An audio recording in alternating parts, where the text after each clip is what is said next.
La mañana del 21 de octubre de 1966, los estudiantes de una comunidad en Gales se preparaban para comenzar su jornada de clase como de costumbre, cuando a las 9:30 de la mañana un extremo de una mina de carbón se abalanzó sobre la pequeña escuela. Y casi de inmediato, los salones de clase fueron arropados como una avalancha por ese lodo negro que cubrió a 5 profesores y 109 niños. Todos murieron. Un clérigo que fue entrevistado por la BBC inmediatamente después de los eventos tuvo que responder a la inevitable pregunta: ¿por qué Dios permitió esto?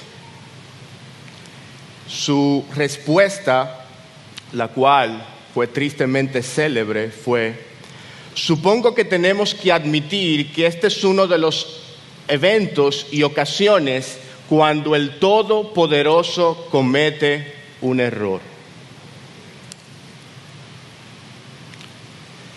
Este relato lo recoge el autor Jerry Bridges en su clásico libro, que pudiera ser el título del sermón, Confiando en Dios aunque la vida duela. Más allá de la respuesta, la osada respuesta de este clérigo, pensemos un poquito en la pregunta: ¿por qué lo permite Dios? ¿Cuántas veces hemos escuchado y hemos hecho nosotros mismos esta pregunta? Señor, ¿por qué?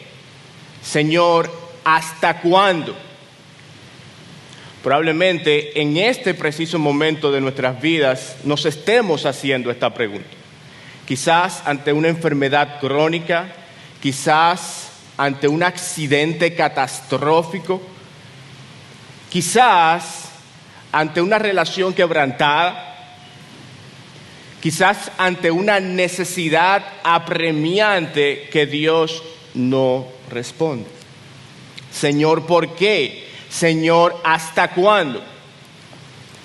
Esas son precisamente las dos preguntas que inician el libro que tenemos por delante en esta mañana. Yo quisiera que vayan conmigo al libro de Habacuc, donde vamos a leer a partir del versículo 1. Como les dije, Habacuc comienza con precisamente las dos preguntas: ¿por qué, Señor? ¿Hasta cuándo, Señor? Pero antes de empezar a leer, quisiera dar un poquito de historia acerca del trasfondo del libro de Habacuc. El mismo se escribió, o Habacuc vivió hace unos 2600 años en la parte sur de Israel, Judá, en la época en que Nabucodonosor y los babilonios se preparaban para invadir la ciudad. Nabucodonosor y Babilonia estaban replegando sus ejércitos por todo el continente y habían conquistado todos los pueblos de alrededor, los asirios, los egipcios, y ahora era el turno de Judá. Eso se llevó a cabo en 3 deportaciones, en 3 periodos. Primero en el año 605, luego en el año 597 y finalmente fueron llevados cautivos en el año 586. Se dice que unas 50,000 personas probablemente fueron llevadas al exilio babilónico. En esta época y en este momento histórico es que Habacuc escribe su libro. Y si leemos el libro nos daremos cuenta rápidamente que el mismo está escrito en forma de diálogo. Habacuc comienza preguntando a Dios, Dios responde a Habacuc. Luego Habacuc hace otra pregunta a Dios y Dios vuelve y les responde. Finalmente, el profeta da una última respuesta que pudiéramos describir como alabanza a la revelación que Dios le da. Pero también podemos notar que el libro comienza con una especie de suspiro, un lamento, una incertidumbre, pero termina con una alabanza, termina en adoración, de manera que Habacuc va del temor a la fe, de la protesta a la alabanza y de la incertidumbre a la confianza. Y ese recorrido es que yo quiero que hagamos en esta mañana a través de los 3 capítulos del libro de Habacuc, para ver cómo luce la fe en tiempos de incertidumbre. Veremos esto bajo 3 enunciados que serán precisamente los 3 capítulos del libro. En primer lugar, capítulo 1, la incertidumbre de Habacuc. Luego veremos el capítulo 2, la certidumbre del juicio de Dios. Y por último, en el capítulo 3, la fe en tiempos de incertidumbre. Así que vayamos a Habacuc capítulo 1. Profecía que tuvo en visión el profeta Habacuc. ¿Hasta cuándo, oh Señor, pediré ayuda y no escucharás? Clamaré a ti violencia y no salvarás. ¿Por qué me haces ver la iniquidad y me haces mirar la opresión? La destrucción y la violencia están delante de mí, hay rencilla y surge discordia. Por eso no se cumple la ley y nunca prevalece la justicia. Pues el impío asedia al justo, por eso sale pervertida la justicia. La descripción que hace Habacuc aquí es de ni más ni menos que del pueblo de Dios, la tribu de Judá, el Israel del sur, que había quedado como un remanente tras la deportación del Israel del norte hacía unos 130 años aproximadamente antes de Habacuc. Y Habacuc está describiendo cómo el pueblo había imitado a las naciones que precisamente Dios había sacado de la tierra que les dio a ellos. Estaban entrando en las mismas acciones por las cuales Dios expulsó a los cananeos y las mismas acciones por las cuales Dios llevó a la cautividad al Israel del norte. Habacuc describe violencia, destrucción, rencilla, discordia. No muy lejos, no muy distinto del mundo en que nos ha tocado vivir. Interesante es la sensibilidad del profeta Habacuc. No se nos dice como su contemporáneo Jeremías, que estaba siendo afectado directamente por los acontecimientos que describe. A Jeremías lo intentaron matar. Habacuc no dice eso. Pero él está preocupado por la sociedad en que le tocó vivir. Él está sumamente preocupado por la sociedad en que le tocó vivir. De hecho, el poeta británico-estadounidense Winston Auden escribió: si te preocupa lo que está ocurriendo en el mundo, deberías considerar visitar un psiquiatra.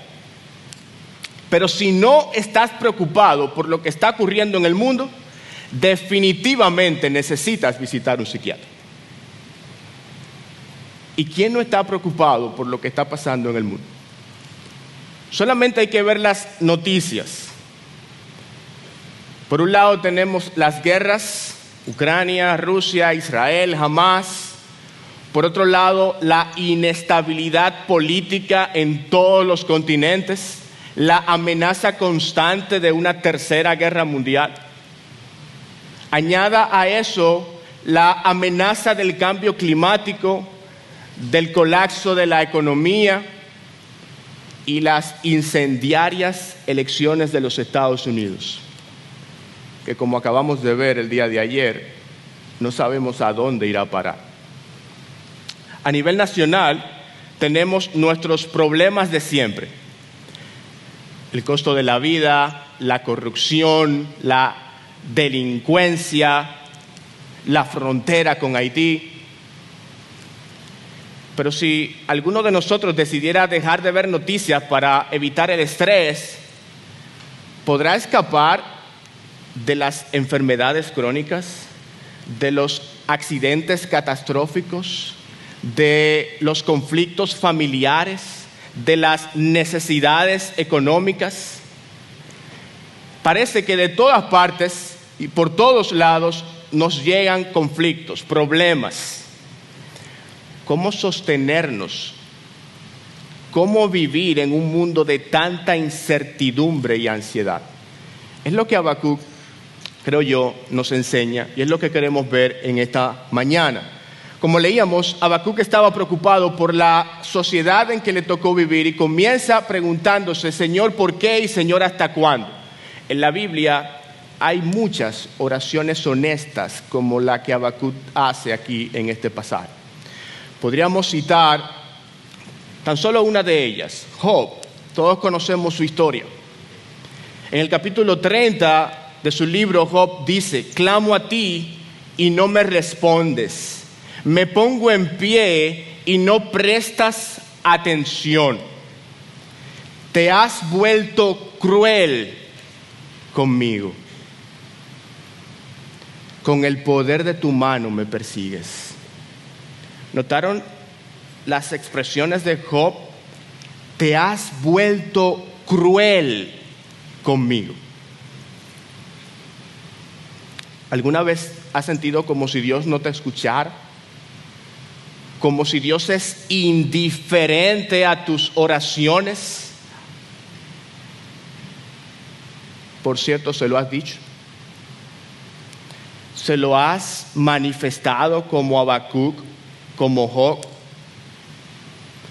Hermanos, pretender que estamos felices y contentos ante otros cristianos, incluso ante Dios mismo, cuando por dentro estamos totalmente desconsolados, es falsa espiritualidad.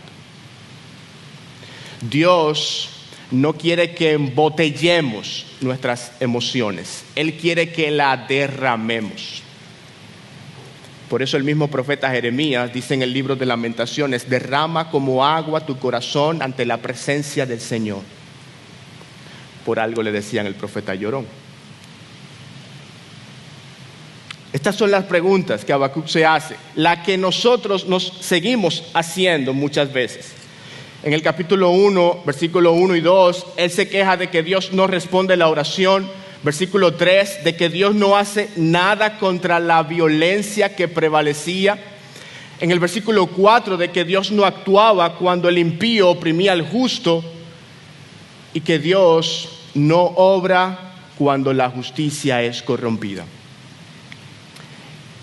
En cierta manera, la incertidumbre de Habacuc se debía a la inacción o a la aparente inacción de Dios. Señor, ¿por qué no actúas? Señor, ¿dónde estás?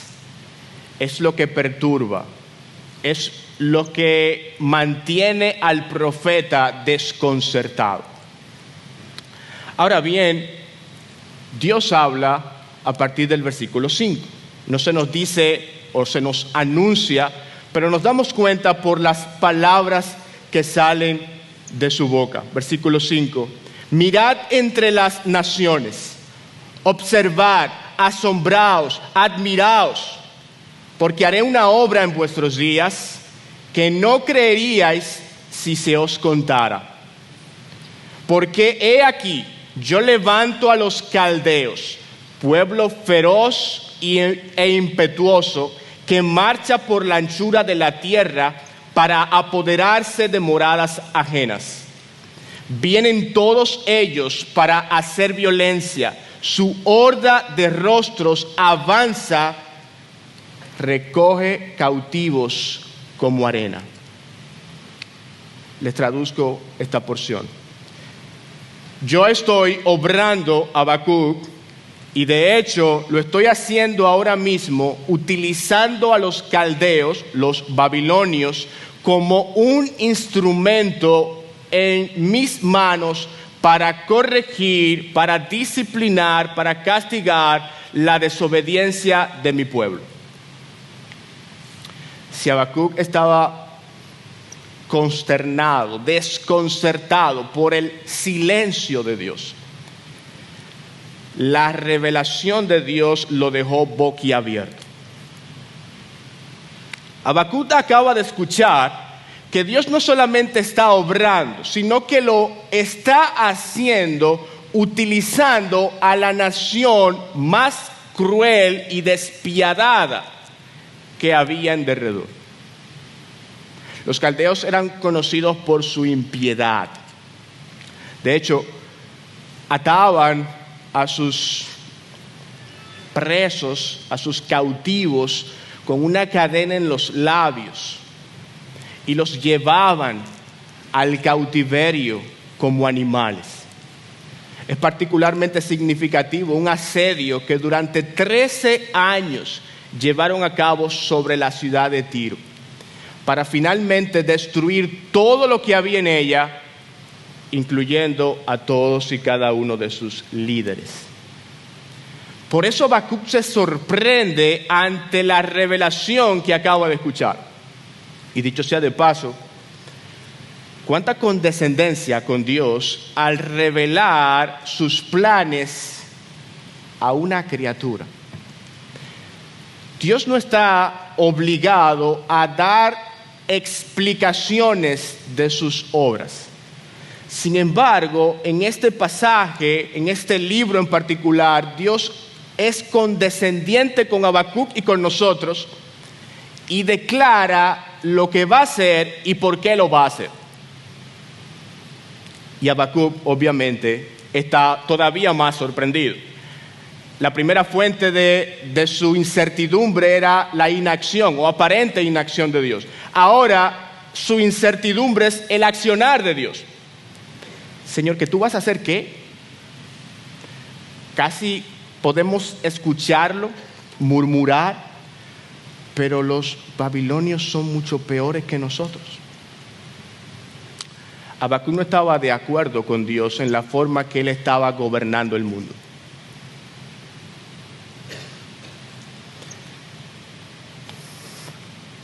Incluso va un poquito más allá. Habacuc dice a partir del verso 13, muy limpio, y aquí responde a la declaración, a la revelación de Dios, muy limpios son tus ojos para mirar el mal. Es decir, Dios, tú eres santo, tú eres justo. Y no puedes contemplar la opresión. Habacuc sabía eso de Dios.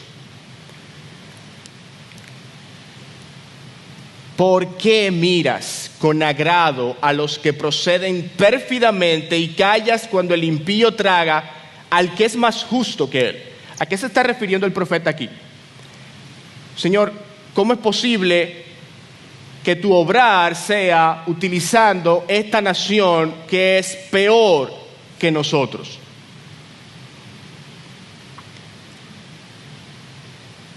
El accionar de Dios lo tiene desconcertado como la aparente inacción de Dios. Realmente, muchos de nosotros luchamos, al igual que Habacuc, con estas preguntas y experiencias.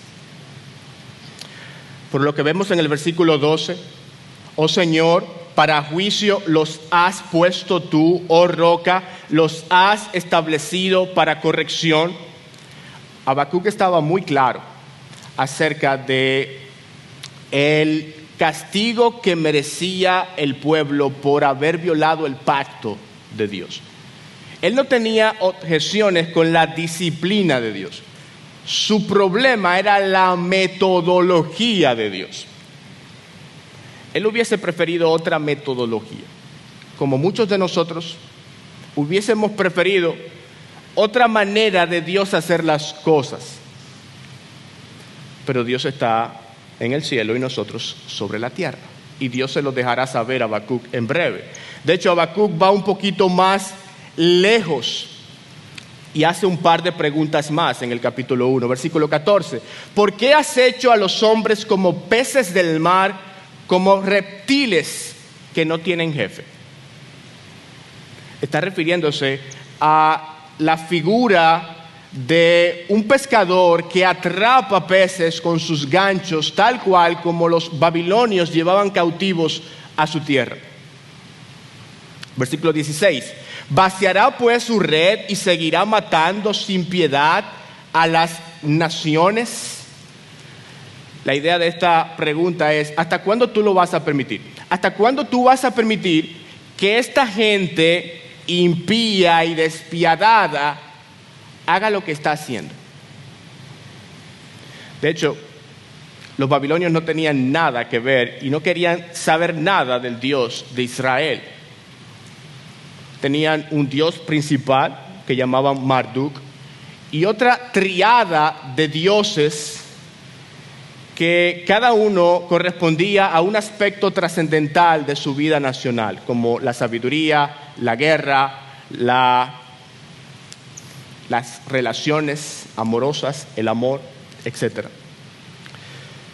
Habacuc llega al límite en el capítulo 2, versículo 1, cuando dice: estaré en mi puesto de guardia y sobre la fortaleza me pondré, velaré para ver lo que él me dice y qué he de responder cuando sea reprendido.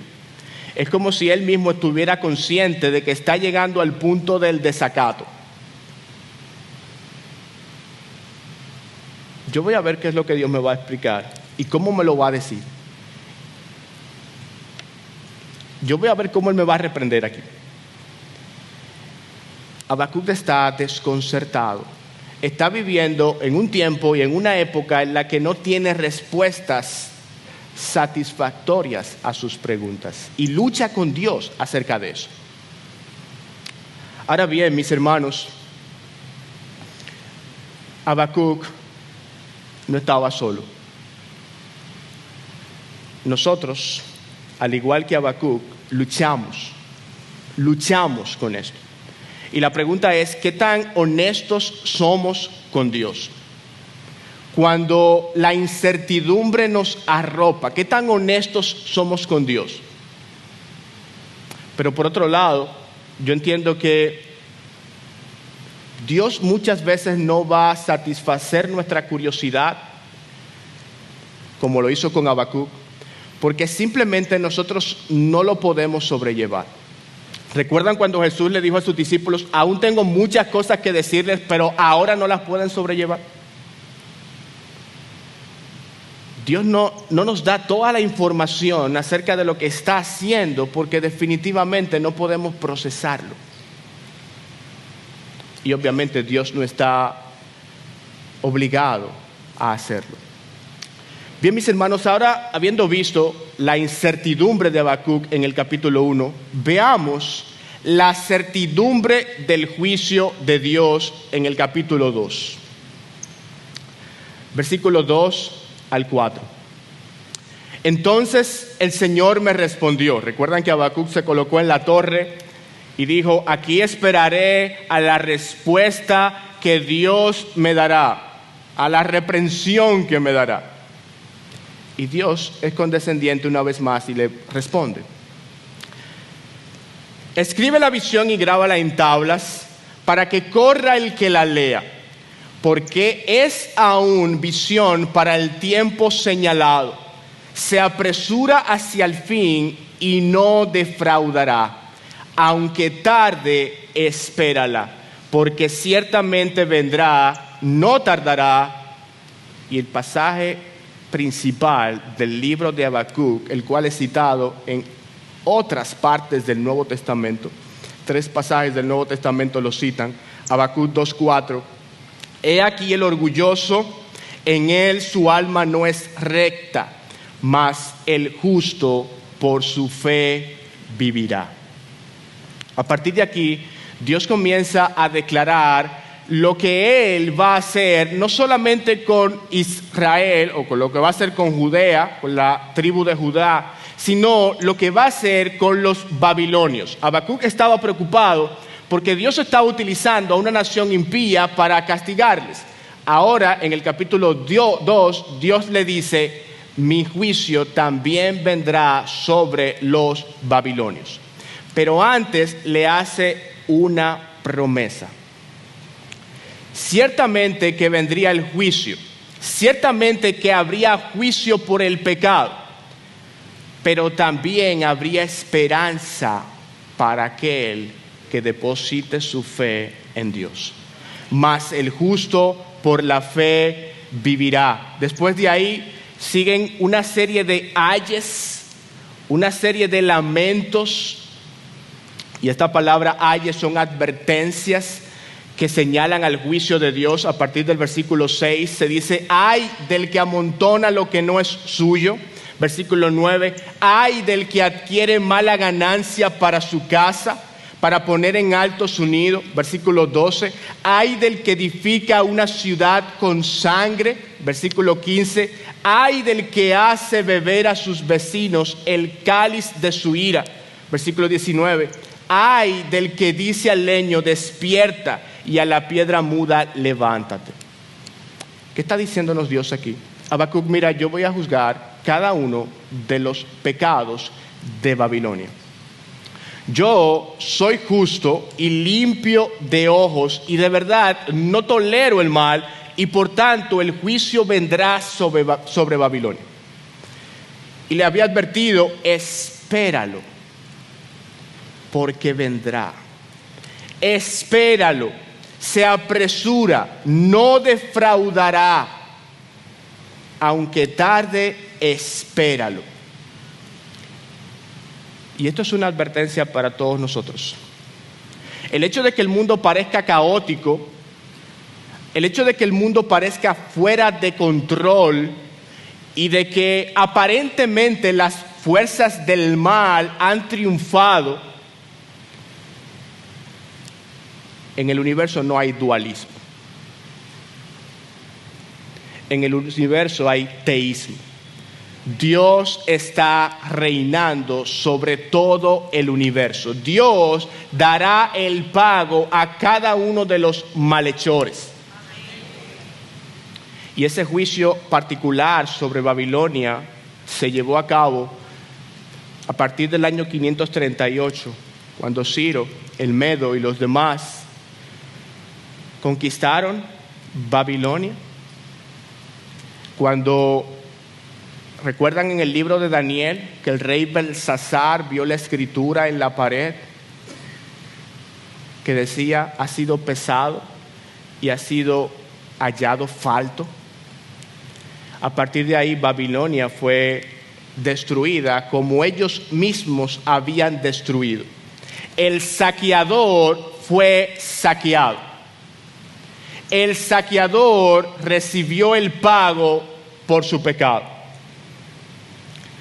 De manera que lo que encontramos en el capítulo 2 es la certidumbre de que Dios llevará a cabo su juicio sobre todos y cada uno de los pecados de los hombres, sin excepción. Solo que el justo por su fe vivirá. Y aquí hallamos en este pasaje particular, versículo 4 de Habacuc, algo que nos señala al evangelio de nuestro Señor Jesucristo. John Piper, hablando de este texto, lo dice de esta manera: el mensaje de Habacuc se acerca al corazón del evangelio, señala al evangelio, pero no lo revela explícitamente, en el sentido de que no nos dice claramente cómo se relacionan la justicia y la fe. Simplemente dice: los justos tienen fe y esa fe los salva. El corazón del evangelio es que la justicia de Dios, o la justicia que Dios requiere, viene por la fe, pero esa fe solo es posible porque Cristo murió en la cruz por los pecadores. De manera que ese pasaje, y es utilizado por Pablo y el autor de los Hebreos, para desarrollar la doctrina de la justificación por la fe sola.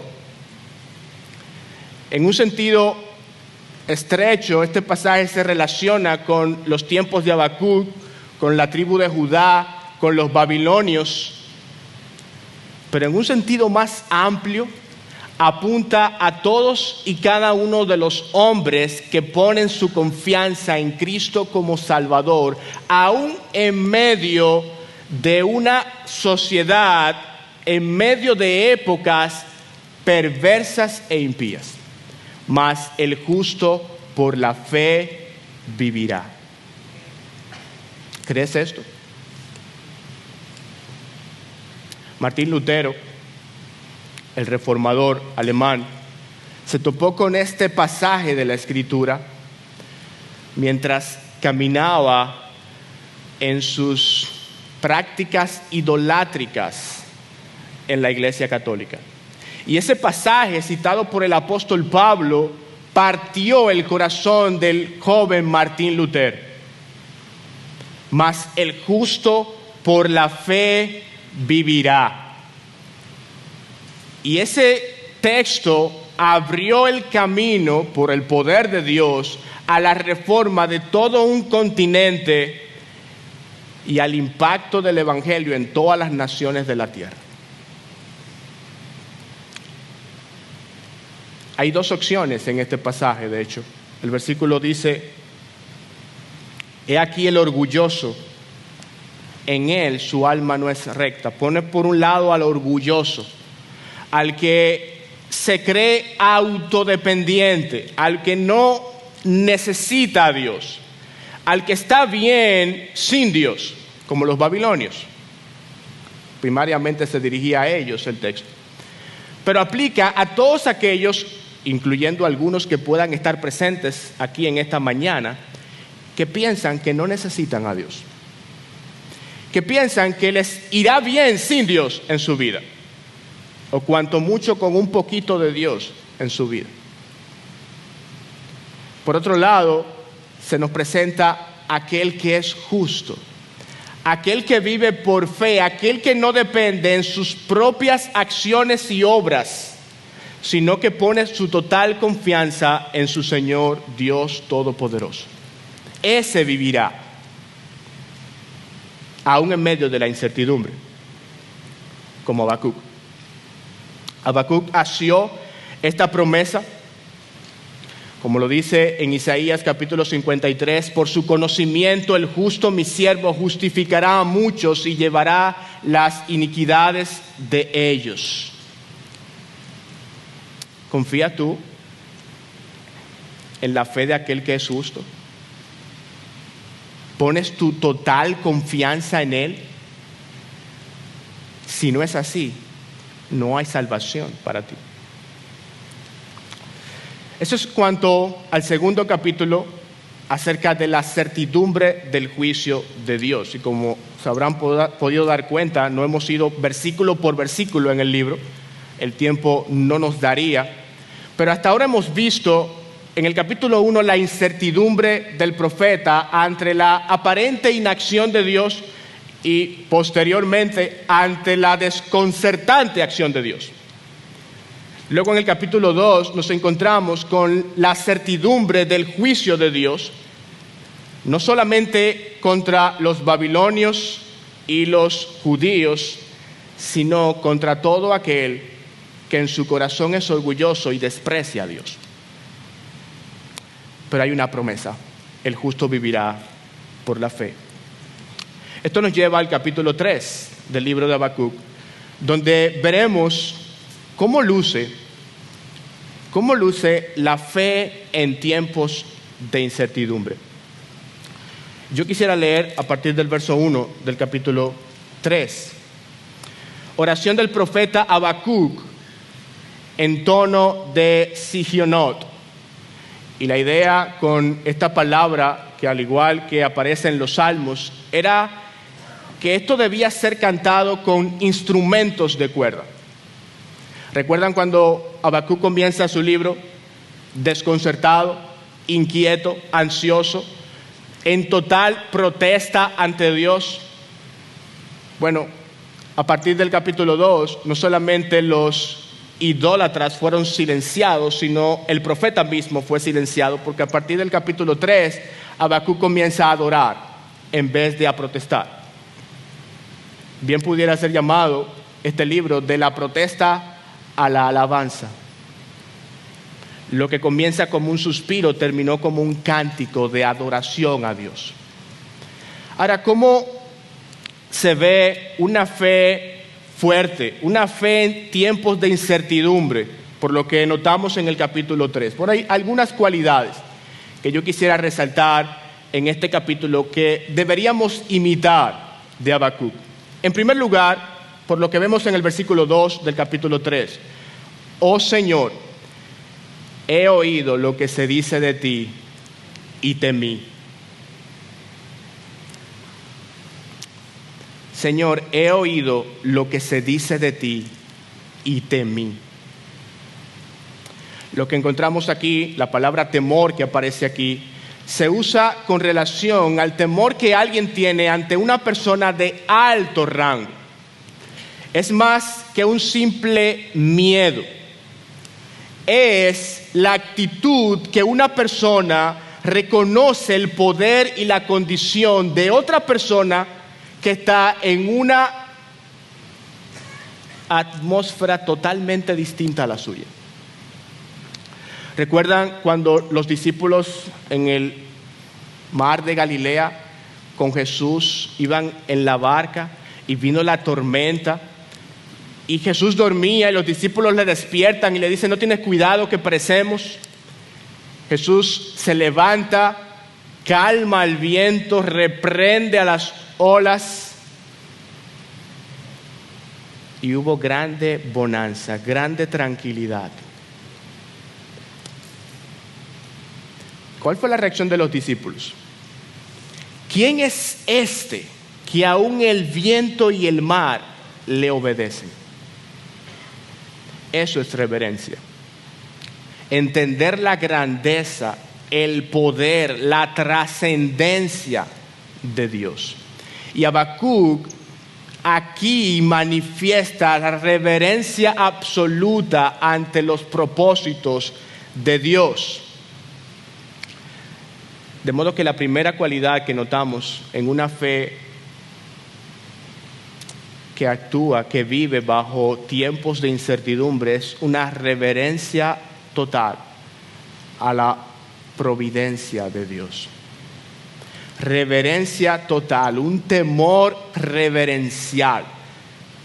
Como decíamos al principio, Habacuc estaba viendo las cosas que estaban sucediendo en su sociedad y estaba preocupado. Él no estaba entretenido. ¿Cuántos de nosotros nos entretenemos con el pecado que observamos en vez de perturbarnos por el pecado que observamos? Pero aquí Habacuc entiende la magnitud del poder de Dios y cae de rodillas diciendo: he oído lo que has dicho y temí, tiemblo. ¿Temblamos nosotros ante la palabra de Dios? Ante los anuncios, ante las declaraciones de la palabra de Dios acerca del futuro, el futuro nuestro. ¿Temblamos? ¿Temblamos ante las advertencias de juicio que Dios llevará a cabo por el pecado humano? ¿Temblamos? Pero también en el versículo 16, y no quiero ir por todo el pasaje del capítulo 3, porque lo que Habacuc declara allí es cómo el poder de Dios se hace evidente a través de toda la historia de Israel, cómo Dios incluso desde el Éxodo está mostrando sus maravillas y Él se maravilla en eso. Recuerda, al principio Él no tenía ojos para ver eso. Al principio Él solamente tenía ojos para ver la avaricia, la iniquidad, los conflictos y la violencia a su alrededor. Dios le dice: mira y asómbrate. Y en el capítulo 3 notamos a Habacuc asombrado. Ahora él está viendo la realidad bajo las gafas de Dios, bajo los lentes de Dios. La situación de Habacuc no cambió. del capítulo 1 al capítulo 3. Al contrario, la situación se estaba tornando peor. Lo que cambió fue su perspectiva de la realidad. Él estaba viendo las cosas como Dios la ve y sometiéndose a ese poder soberano de Dios. ¿Recuerdas cuando José en Egipto, después de años de sufrimiento, le dice a sus hermanos: vosotros pensasteis mal contra mí, pero Dios lo encaminó a bien para salvar a mucho pueblo? ¿Qué sucedió con José? Cambió su mente. Él comenzó a ver la realidad desde la perspectiva de un Dios que lo controla todo. Y las cosas incluso malas que le sucedieron fueron vistas de otra manera. Eso es lo que hace una fe en tiempos de incertidumbre. Ve la realidad bajo el control soberano de Dios. Pero en el capítulo 3 también notamos en el verso 16 que Habacuc tiene una completa confianza en la soberanía de Dios. No solamente que tiene temor reverencial, es que él deposita su total confianza ante el poder soberano de Dios. Oí y se estremecieron mis entrañas, a tu voz temblaron mis labios, entra podredumbre en mis huesos y tiemblo donde estoy. Otra vez, temor reverencial. Pero aquí están las palabras que describen esta fe casi irreconocible en muchos de nosotros. Tranquilo espero el día de la angustia al pueblo que se levantará para invadirnos. Como decía, Dios no le prometió a Habacuc que la invasión sería cancelada. Él simplemente le explicó que la invasión estaba controlada por él. Y eso es aplicable a cualquier situación de nuestras vidas. Una enfermedad, una situación familiar, la muerte misma está controlada por Dios. Por eso no deberíamos tener un temor paralizante acerca del futuro, porque el futuro es total y absolutamente controlado por nuestro Dios soberano. Tranquilo espero en el día de la angustia. Añade ahí cualquier situación que se corresponda con tu realidad. Tranquilo espero al día de la angustia. ¿Cuándo? ¿De dónde procedía la tranquilidad del profeta Habacuc? De la confianza en el poder soberano de Dios. Por eso es que no hace ningún bien al que sufre, al que está en una situación de angustia y preocupación por una calamidad, decir que Dios simplemente se equivocó, o decir que Dios quería protegerle, pero simplemente Satanás y sus demonios tomaron partida y provocaron una situación que Dios no hubiese querido que sucediera nunca. Eso no consuela a nadie. Eso nos deja con un Dios con muy buenas intenciones, pero con un poder muy limitado. Y ese Dios no es digno de confianza. El Dios de la Biblia, sin embargo, dice: yo estoy en los cielos y todo lo que yo quiera lo hago. Salmo 115. Todo lo que yo quiero lo hago. Eso trae confianza. Y eso fue lo que trajo confianza al corazón de Habacuc. Pero si vamos al versículo 17, encontramos que Habacuc también tenía un inexplicable gozo, independientemente de sus circunstancias. Versículo 17, aunque la higuera no eche brotes, ni haya fruto en las viñas, aunque falte el producto del olivo y los campos no produzcan alimento, aunque falten las ovejas del aprisco y no haya vacas en los establos, con todo, a pesar, independientemente, yo me alegraré en el Señor y me regocijaré en el Dios de mi salvación. La confianza no es estar bien cuando las cosas van bien. Eso lo puede hacer cualquiera. La confianza es estar bien con Dios en todo tiempo, independientemente de las circunstancias. Hay que ser judío para entender lo que Habacuc estaba diciendo aquí. Cuando hablaba de higuera, vacas, establos. En pocas palabras, Habacuc estaba diciendo, aunque yo no tenga lo que necesito, aunque yo no tenga lo que quiero, y ponga raya ahí y añada cualquier situación, aún así yo me alegraré en Dios. A pesar de. Habacuc describe en este versículo de cierta manera la canasta familiar judía. Y dice que su gozo se basa en Dios, no en las circunstancias. Hermanos, como dije anteriormente, Dios no quitó las pruebas de la vida del profeta Habacuc. Dios no eliminó las adversidades. Y eso es una gran lección para nosotros. Muchas veces oramos primaria y a veces únicamente para que Dios quite las pruebas, las circunstancias. Y eso no está mal del todo, ¿verdad?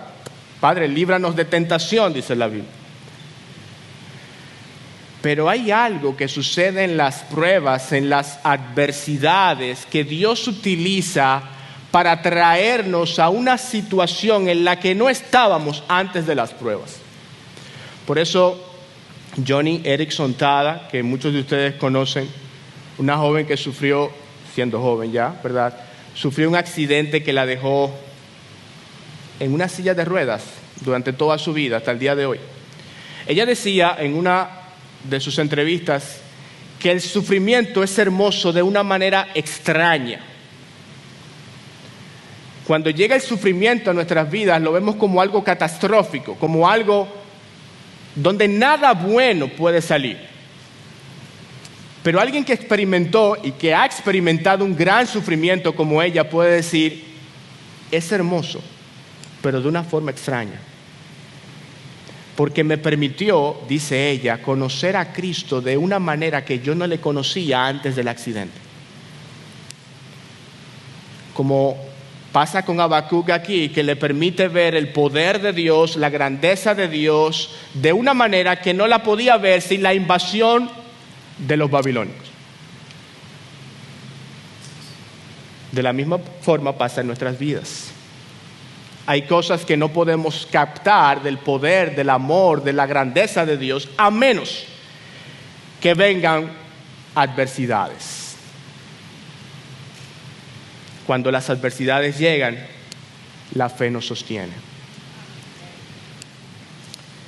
Muchos de nosotros hemos escuchado el famoso himno, Estoy bien con mi Dios. La primera estrofa de este himno dice, de paz inunda mi senda, ya esté, o cúbrala un mar de aflicción, mi suerte cualquiera que sea, diré, estoy bien con mi Dios. Lo que muchos no saben son las circunstancias que produjeron este himno. El autor, Horatio Spafford, fue un norteamericano que vivió en el siglo XIX, cuya vida de fe se vio impactada por acontecimientos catastróficos que le llegaron a su vida. Comenzando con el incendio de Chicago en el año 1871, donde perdió gran parte de sus riquezas.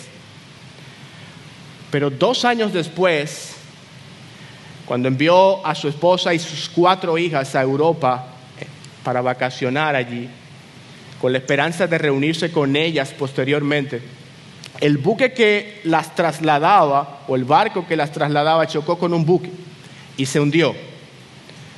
Su esposa fue rescatada, sus hijas no. Y esta le envió un telegrama que decía: salvada sola. Devastado, Spafford se embarcó hacia Europa a reunirse con su esposa, y mientras cruzaba el Atlántico, en el lugar donde probablemente se hundió el barco que llevaba a sus hijas, se inspiró a escribir el himno Estoy bien con mi Dios. ¿Qué hizo que este hombre reaccionara de forma tan diferente al clérigo inglés que le mencioné en la introducción? Aquel que respondió: tenemos que admitir que esta es una de las ocasiones donde el Todopoderoso cometió un error. Sin embargo, vemos a un hombre que pierde a sus 4 hijas y puede decir: estoy bien con mi Dios. ¿Cuál fue la diferencia? El justo por la fe vivirá. No por las circunstancias, no por lo que ve a su alrededor, sino por las promesas, por la palabra de nuestro Dios. Yo quisiera terminar con unas palabras para aquellos que todavía no han podido decir: estoy bien con mi Dios. Aquellos que están entre nosotros que probablemente están luchando con la realidad de la existencia del mal, de las circunstancias adversas en su vida y la existencia de Dios, y no pueden conciliar ambas. De hecho, bienvenidos al club. Pero Dios ha dejado promesas para nosotros en su palabra. Quisiera decirles, como John Stott escribía en uno de sus libros: nunca podría creer en Dios si no fuera por la cruz, porque en la cruz Dios viene y ocupa todo el lugar que el pecador tenía que ocupar, sufre nuestros sufrimientos, derrama su sangre, muere por aquellos que lo odian e injurian, y en su muerte ora por sus enemigos. Todo el dilema moral e intelectual que está envuelto en las quejas de Habacuc se resuelve en última instancia solo en la cruz. Y de hecho, todos nuestros dilemas morales e intelectuales solo se abordan adecuadamente allí.